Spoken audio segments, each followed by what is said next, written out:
A18 खबरनामा में आप सभी का इस्तकबाल है। नवनूर मंडल के एक दूर दराज गांव जैतुगुड़ा कोविड-19 वबाई अमराज की दूसरी लहर का मुकाबला करने में कामयाब रहा और इस गांव में एक सिंगल कोविड केस रजिस्टर नहीं हुआ।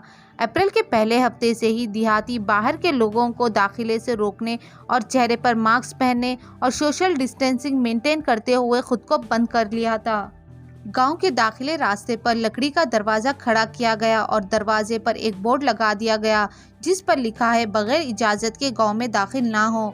अगर कोई बिना मास्क पहने गांव के अंदर कदम रखने वालों के खिलाफ 1000 रुपये जुर्माना और ज़बरदस्ती गांव में दाखिल होने वालों पर 5000 रुपये जुर्माना आयद किया जाता है। पटना जिले के कई देहातियों ने कोविड के मामलात में इजाफे के पेश नज़र कारोबारी औकात में पाबंदियां आयद करके अपने तौर पर एक मिनी लॉकडाउन नाफिज कर दिया। तिजारतों के ताउन से खुद सख्ता पाबंदियों के एक हिस्से के तौर पर यादगिरी भोंगीर ज़िले यादगिरी गुट्टा में medical shops, fruit shop, grocery के अलावा तमाम कारोबारी इदारे दोपहर 2 बजे के बाद बंद रहेंगे। म्युनिसिपल काउंसिल के अगले फैसले तक ये पाबंदियां बरकरार रहेगी। Telangana chief minister KCR Covid super spreader group जैसे ऑटो और कैब ड्राइवर, बस conductors, gas delivery boys, street vendors, रोज़ाना की अजरात अदा कारकुनों को ज़्यादा से ज़्यादा हद तक कोविड फैलाव को रोकने की तजवीज़ करते हैं।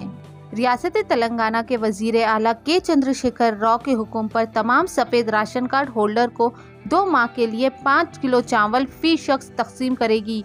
1,25,000 प्राइवेट इसातिज़ा के साथ, जिन्हें 2,000 रुपये और 25 किलो चावल दिया जाता है।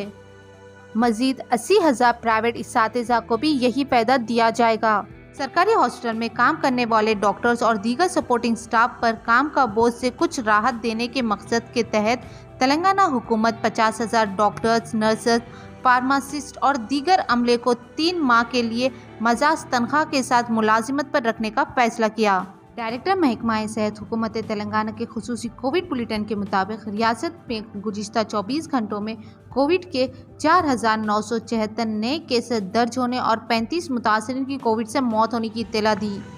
डिफेंस मिनिस्टर ने इतवार के रोज़ कहा कि भारत के कई साबिक तबी माहिरीन को भरपूर सेहत से मुतालिक निज़ाम के तायद के लिए भर्ती करना है क्योंकि मुल्क कोविड इन्फेक्शन और कोविड इन्फेक्शन से अमवात का शिकार है और मुल्क भर में मुकम्मल तौर पर लॉकडाउन करने का मुतालबा किया। डिफेंस मिनिस्टर ने एक प्रेस रिलीज में कहा कि लगभग 400 मेडिकल ऑफिसर्स की ज़्यादा से ज़्यादा 11 महीने तक काम करने की उम्मीद की है। उन्होंने मज़ीद बताया दफाई डॉक्टर्स को भी ऑनलाइन मशावरात के लिए तैयार किया गया है। कोविड-19 के मामलात और अमवात हर 2 या 3 दिन में रिकॉर्ड तोड़ रही है, पर इतवार के रोज़ लगातार दूसरे दिन अमवात में 4000 से ज़्यादा का इजाफा हुआ है। कई हिंदुस्तानी रियासतों ने गुज़िश्ता माह के दौरान सख्त मुकम्मल लॉकडाउन नाफिज किया है, जबकि दीगर रियासतों ने अवामी नकल व हरकत पर पाबंदी आयद करने के लिए सिनेमा घरों, रेस्टोरेंट्स, पबों और शॉपिंग मॉल्स को बंद करने का ऐलान किया है। लेकिन वज़ीर आज़म नरेंद्र मोदी पर नेशनल वाइड लॉकडाउन का ऐलान करने के लिए दबाव बढ़ रहा है, जैसे गुज़िश्ता साल पहली लहर के दौरान हुआ था। Commissioner tax force central zone ने गैर कानूनी तरीके से रेमडेसिविर इंजेक्शन की फरोख्त और खरीदी करने और बड़ी कीमत पर रेमडेसिविर इंजेक्शन को फरोख्त करने वाले 3 मुलजिमान को गिरफ्तार कर लिया। पुलिस के मुताबिक प्राइवेट कंपनी में मुलाजिमत करने वाले प्रवीण कुमार और राजेंद्र लॉकडाउन के दौरान मुलाजिमत से हाथ धो बैठे।